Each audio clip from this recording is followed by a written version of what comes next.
안녕하세요. 운전자가 꼭 알아야 할 현실적인 자동차 이야기 오늘도 간결하게 시작하겠습니다. 겨울만 되면 이런 생각 한 번쯤 드셨을 겁니다. 요즘 왜 이렇게 기름을 많이 먹지? 운전 습관은 그대로인데 연비가 확 떨어졌네? 결론부터 말씀드리면 겨울에 연비가 떨어진 차는 연료만 더 먹는 게 아닙니다. 지금 이 순간에도 차 안에 여러 부품이 같이 망가지고 있을 가능성 충분히 있습니다. 이게 왜 위험하냐면요. 연비 저하는 결과일 뿐이고 진짜 문제는 그 원인이 계속 누적된다는 점입니다. 겨울에는 엔진이 평소보다 오래 차갑고 오일은 굳어있고 배터리는 힘이 빠져있고 차는 계속 무리해서 움직입니다. 이 상태가 반복되면 겨울 지나면 괜찮아지겠지가 아니라 봄에 정비비로 한 번에 터지는 구조가 됩니다. 그래서 오늘 영상에서는 왜 겨울에 연비가 떨어지면 위험한지, 연비 하락과 함께 같이 망가지는 부품들은 무엇인지, 지금 당장 막을 수 있는 방법은 뭔지 끝까지 보면 한 번에 정리되게 알려드리겠습니다. 여러분 차는 어떠신가요? 이번 겨울 연비가 체감될 정도로 떨어졌나요? 댓글로 차종이랑 체감 연비 변화 한 줄만 남겨주세요. 비슷한 상황인 분들께 큰 도움이 됩니다. 겨울 연비 하락은 기름 문제가 아니라 차 컨디션이 무너지고 있다는 신호입니다. 이제부터 연비와 함께 가장 먼저 망가지는 것들을 하나씩 짚어보겠습니다. 바로 이어집니다. 가보시죠. 파트 1. 연비 떨어질 때 가장 먼저 망가지는 것. 겨울에 연비가 떨어졌다는 건 차가 평소보다 훨씬 더 많은 힘을 쓰고 있다는 뜻입니다. 그리고 그 부담을 가장 먼저 떠안는 부품 바로 배터리입니다.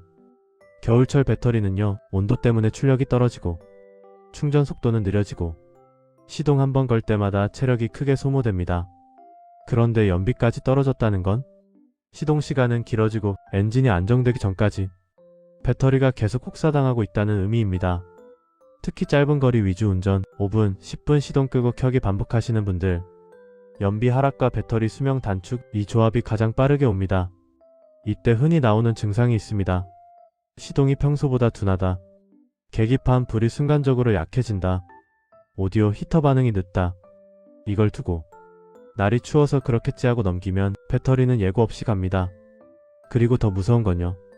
배터리 상태가 나빠지면 발전기 부담 증가, 연료 분사 보정 증가, 공회전 시간 증가, 결과적으로 연비가 더 떨어지는 악순환이 시작됩니다. 여러분은 어떠신가요? 이번 겨울 시동 걸 때 느낌이 예전이랑 달라졌다고 느끼셨나요? 댓글에 괜히 불안했다, 별 생각 없었다, 솔직하게 남겨보세요. 다음 파트에서는 배터리보다 정비비가 더 크게 터질 수 있는 부품, 겨울 연비 하락과 함께 은근히 망가지는 핵심 요소를 짚어보겠습니다. 계속 이어서 가보시죠. 파트 2. 연비 떨어질수록 조용히 망가지는 곳. 겨울에 연비가 떨어졌다는 건 엔진이 평소보다 더 오래, 더 거칠게 움직이고 있다는 신호입니다. 그리고 이 부담이 그대로 쌓이는 곳, 바로 엔진오일과 내부 마찰 부위입니다. 겨울철 엔진오일은요, 점도가 올라가고 흐름이 느려지고 냉간시 윤활이 늦어집니다. 이 상태에서 연비까지 떨어지면 연료는 더 뿌려지고 엔진 회전수는 불필요하게 높아지고 오일은 아직 덜 퍼진 상태에서 금속끼리 먼저 닿습니다. 특히 문제는 짧은 주행 반복입니다. 시동, 잠깐 이동, 바로 시동 끄기. 이 패턴이 계속되면 엔진은 제 컨디션을 한 번도 회복하지 못한 채 매일 혹사만 당합니다. 그 결과 어떤 일이 벌어지냐면요. 엔진 내부 마찰 증가, 연소 효율 저하, 불완전 연소 증가, 오일 열화 가속.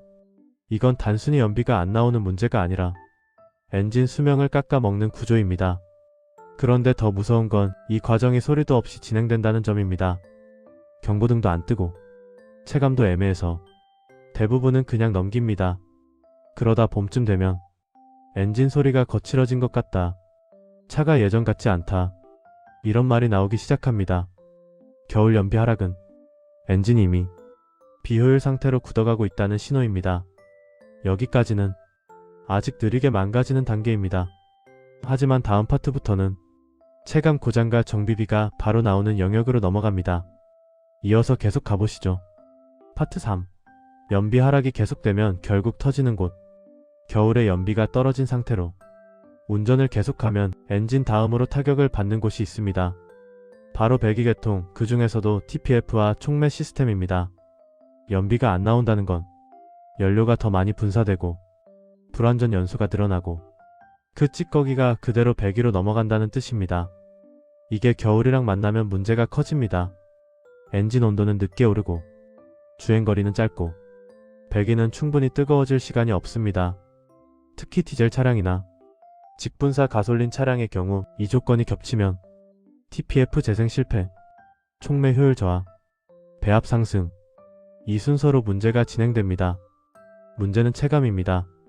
처음엔 아무 느낌도 없습니다. 그런데 어느 순간부터 가속이 둔해지고 언덕에서 힘이 부족하고 연비는 더 나빠집니다. 이때 많은 분들이 차가 늙었나? 라고 생각하시는데 사실은 배기가 숨을 못 쉬는 상태입니다. 그리고 2단계까지 오면 자연 회복은 거의 어렵습니다. 고속주행, 재생운전, 심하면 강제 클리닝이나 부품 교체까지 갑니다. 겨울 연비 하락을 방치하면 정비비는 연료비의 몇 배로 돌아옵니다. 여기서 중요한 포인트 하나. 연비 하락은 배기 문제의 원인이자 배기 문제는 다시 연비 하락을 부추기는 결과가 됩니다. 즉, 완벽한 악순환 구조가 만들어지는 겁니다. 이제 마지막 파트입니다. 지금까지 망가지는 이야기를 했다면 다음에서는 이 악순환을 끊는 방법, 겨울에 꼭 지켜야 할 핵심 관리 포인트를 정리해드리겠습니다. 마지막으로 가보시죠. 파트 4. 겨울 연비 하락, 여기서 끊어야 합니다. 지금까지 보신 것처럼 겨울 연비 하락은 단순히 기름값이 더 나가는 문제가 아닙니다.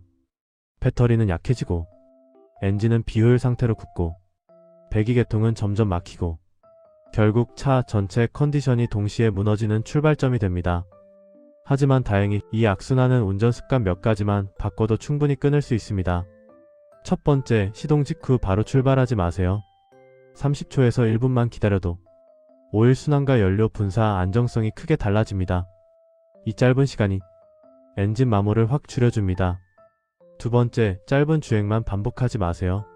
하루에 한 번이라도 1015분 이상 연속 주행을 해주면 배터리 충전, 엔진 온도 정상화, 배기계통 컨디션 유지, 이 세 가지가 한 번에 해결됩니다.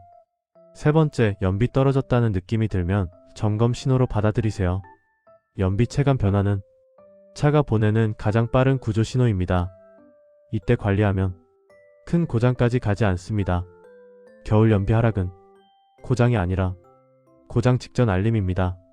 지금 이 영상을 보시고 아, 나도 해당된다 싶으셨다면 오늘 운전부터 단 한 가지만이라도 바꿔보세요.